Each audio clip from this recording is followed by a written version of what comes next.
वृंदा के मुंह से आज तक नहीं निकला था, लेकिन आज निकल गया कि जब तक मैं आपके साथ में हूं, चल शंकर नहीं, नारायण नहीं मार सकते। भगवान ने कहा बस बस हो गया, अब मैं मारा जाएगा, लेकिन इसका सतीत्व भंग करना पड़ेगा। बिना सतीत्व भंग किए जब ये इसके सतीत्व पर दाग लगेगा तब जलंधर कमजोर होगा। तो अब करूं क्या? तो भगवान ने रूप बनाया माया से। जलंधर राज्य से बाहर गया, भगवान जलंधर का रूप बनाए, वृंदा के पास आए, केवल वृंदा का स्पर्श किया भगवान ने। ध्यान रखना, आजकल कथाकारों बड़े बड़े पागल घूम रहे हैं, समाज में भी, यूट्यूब पे भी हर जगह पागलपन फैला हुआ है, और कितने लोग सुन सुन के पागल हो। अभी कुछ दिन पहले एक महापुरुष कह रहे थे यूट्यूब पर, हम तो गए थे कथा कहने खंडवा के बगल में, तो वहां सुनने श्रोता हमसे कहे महाराज वैसे भगवान की पूजा होती है, लेकिन भगवानों कोई बहुत सही काम नहीं किए। हम कहे क्या भगवान ने क्या गलत कर दिया कि वृंदा के साथ में भगवान ने गलत नहीं किया, वृंदा का सतीत्व भंग नहीं किया? हम कहे सतीत्व भंग किया तो गलत करना अलग है, भंग करना अलग है। कहे नहीं भाई, सतीत्व तो तभी भंग होगा एक औरत का जब वो पर पुरुष के साथ में रहे, ऐसे थोड़ी भंग होगा। अरे हम कहे ये कहां से आपने सुन लिया? कहीं महाराज टीवी पर बता रहे। अब बुरा मत मानना, जो सच में पतिव्रता होती है उसका सतीत्व केवल उसके पति के अलावा कोई पर पुरुष उसके शरीर को स्पर्श कर दे, उतने से उसका सतीत्व भंग हो जाएगा, और कुछ करने की जरूरत ही नहीं। और पद्म पुराण तो यहां तक कहता है कि स्पर्श दूर है, केवल सती नारी के हृदय में अगर अपने पति को छोड़कर दूसरे पुरुष की याद अगर उसके जेहन में आ गई, इतने से उसकी पतिव्रता खत्म हो जाएगी, कुछ करने की जरूरत नहीं है। याद रखो आप, यहां भगवान गए जरूर है। विष्णु पुराण में ये पूरी कथा है 14 अध्याय में जो आप सुन रहे हो। भगवान गए जरूर है, लेकिन भगवान जब गए तो सिर्फ वृंदा का हाथ उन्होंने स्पर्श किया और कुछ भी नहीं किया। और वृंदा इसलिए निश्चिंत है कि मेरे पति, भगवान ही जलंधर के रूप में गए थे, भगवान ने छल जरूर किया था, भाई छल न करते तो मारा कैसे जाता? छल भगवान ने किया, ये तो सत्य है। जलंधर का रूप बनाया और वृंदा का स्पर्श किया, वृंदा का सतीत्व नष्ट हो गया। और जब भगवान निकल गए और जलंधर आया तो वृंदा ये समझ नहीं पाई कि अभी जिसने मेरा स्पर्श किया वो मेरा पति नहीं। अच्छा, इस एक बात और भी, आदमी धोखा दे तो समझ में आने में कुछ समय लग जाता है, और जिसको भगवान धोखा देंगे क्या वो समझ पाए? जब आदमी धोखा देता है हम नहीं समझ पाते, 4-6 महीना 2-4 साल लग जाता है धोखा समझने में, तो जिसको भगवान ही धोखा देंगे उसको कोई समझ सकता है संभव? संभव नहीं।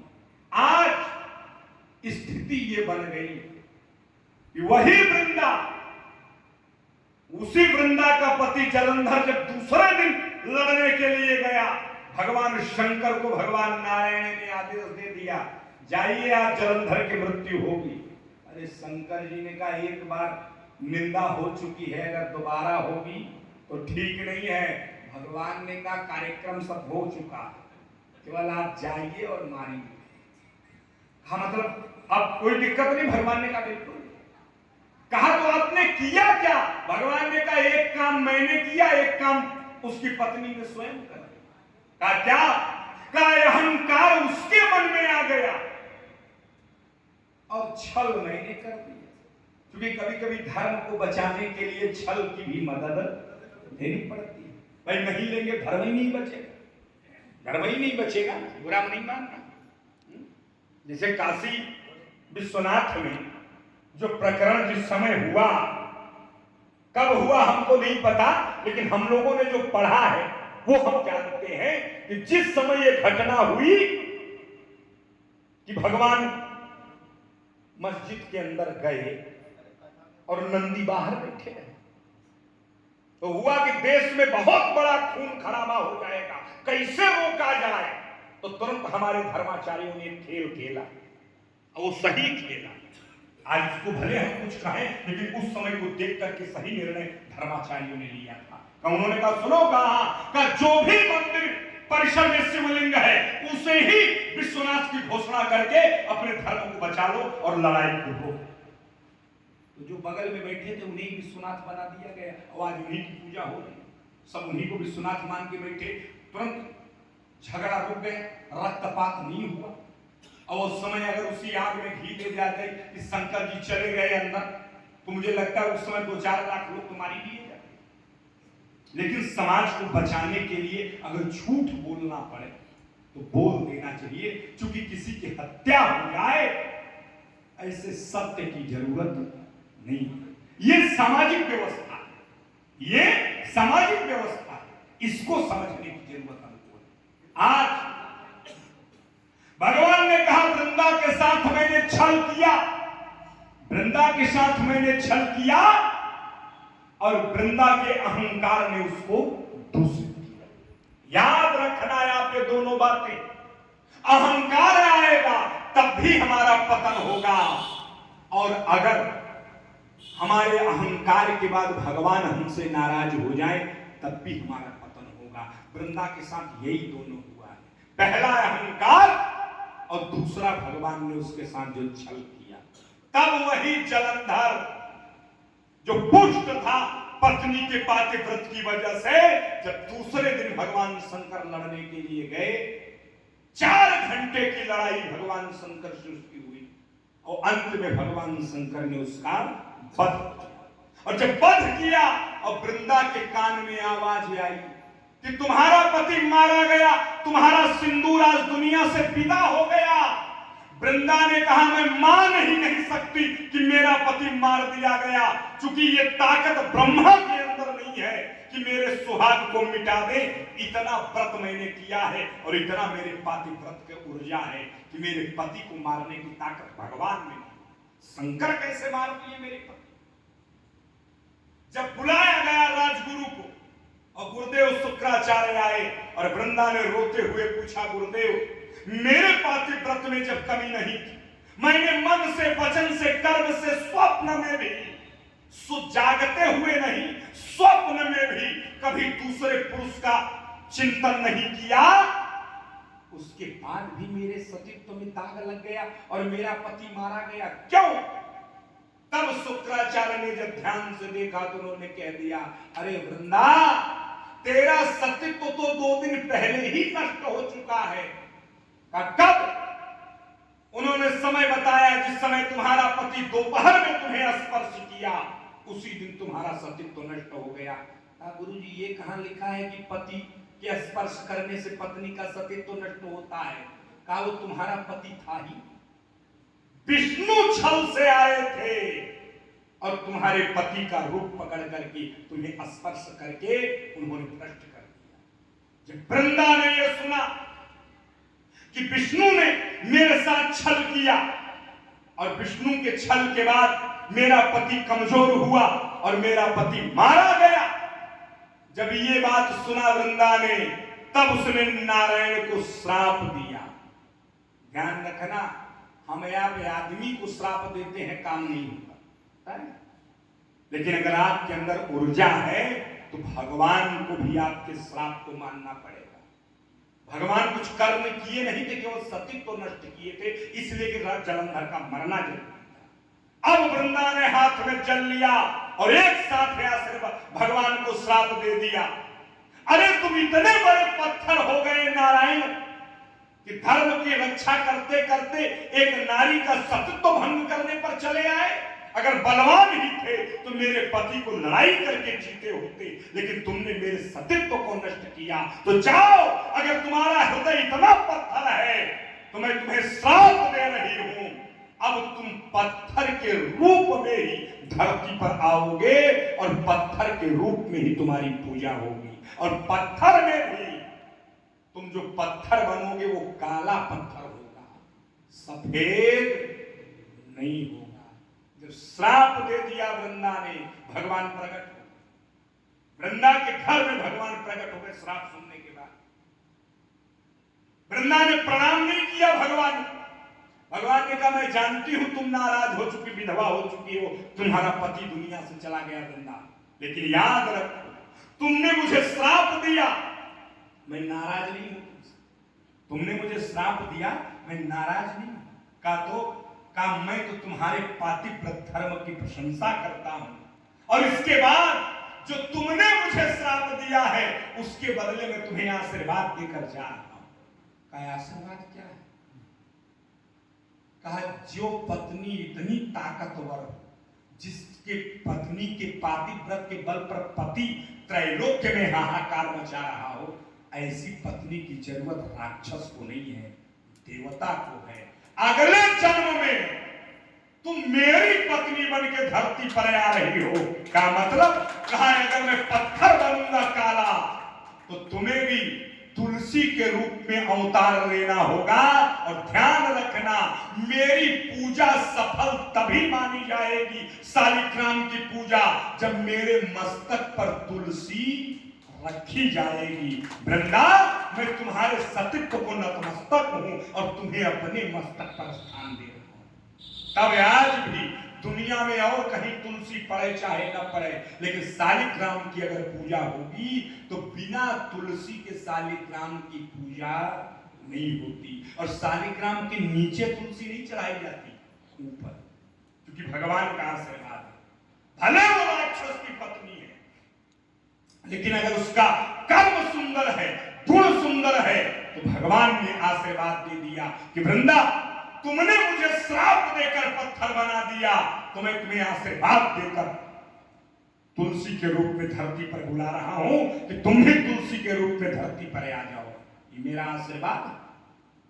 वही वृंदाबाद में अगले जन्म में तुलसी बनकर धरती पर आई, और आज भी तुलसी भगवान शालिग्राम के माथे पर चढ़ी हुई।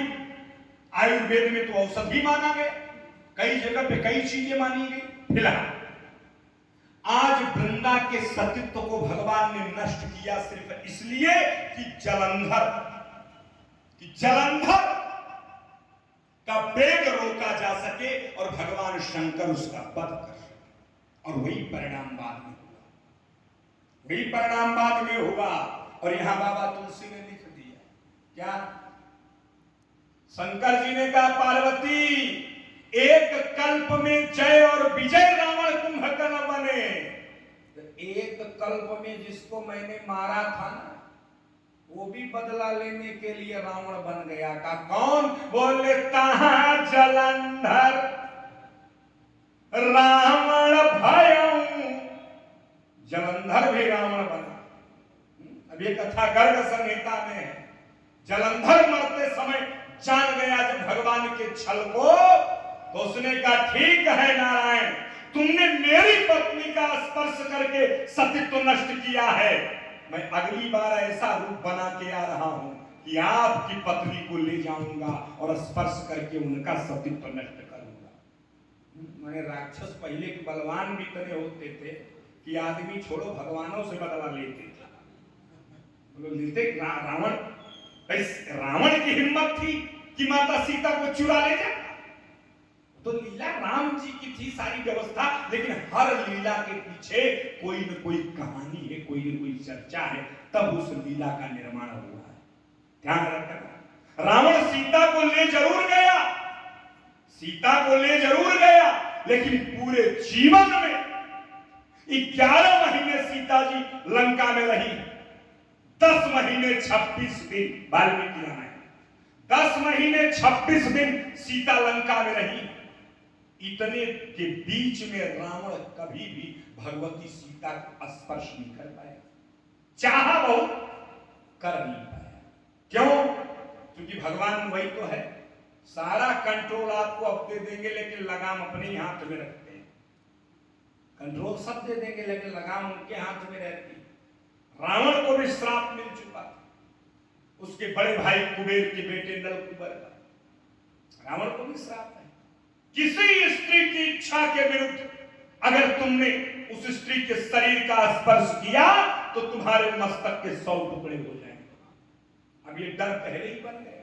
सीता को ले जरूर आया, लेकिन बार बार सीता से प्रार्थना किया है रावण ने, बार बार प्रार्थना किया है। नहीं, रावण जैसा प्रतापी और जिसके पास इतनी व्यवस्था हो कि ब्रह्मा, शंकर, वरुण, कुबेर, इंद्र, जमराज सब खड़े हैं हाथ जोड़ के जिस रावण के सामने, वो रावण सीता जी के सामने जाकर निवेदन कर रहा है, एक बार विलोक मोरा, वो रावण एक बार मेरी ओर देख। क्यों? रावण नहीं कर रहा है प्रार्थना, मजबूरी करा है। जानता है कि अगर सीता की इच्छा नहीं है और मैंने स्पर्श किया तो मेरी मृत्यु निश्चित है, इसलिए सीता से कह रहा है एक बार देख।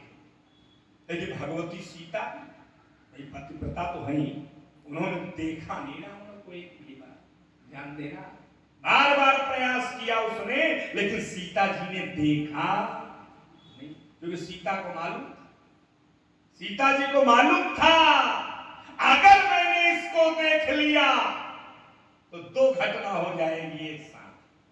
पहला, मेरे पातिव्रत पर कहीं न कहीं दाग लगेगा, अगर मैंने देख लिया तो पातिव्रत पर मेरे दाग लग जाएगा, और दूसरा, अगर मैंने इसको देख लिया तो राम कभी जीवन में इसे मार नहीं पाए।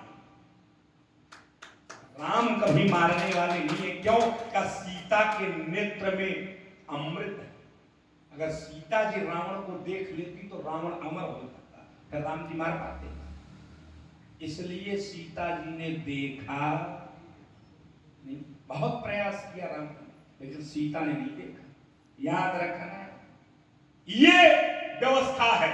नहीं, पातिव्रत में महिलाओं की इतनी ताकत है कि अगर सच में महिला पतिव्रता हो और केवल पातिव्रत का निर्वाह ढंग से कर ले, तो शास्त्र तो यहां तक भागवत में लिखा है कि एक नारी अगर पातिव्रत केवल अपने वचन निर्वाह करे अपने जीवन में, तो संसार की कोई पूजा न करे तब भी ईश्वर की कृपा उस पर बनी रहेगी। अगर केवल पातिव्रत धर्म का पालन करे, कहीं न जाए, तब भी भगवान उसके यहां आए।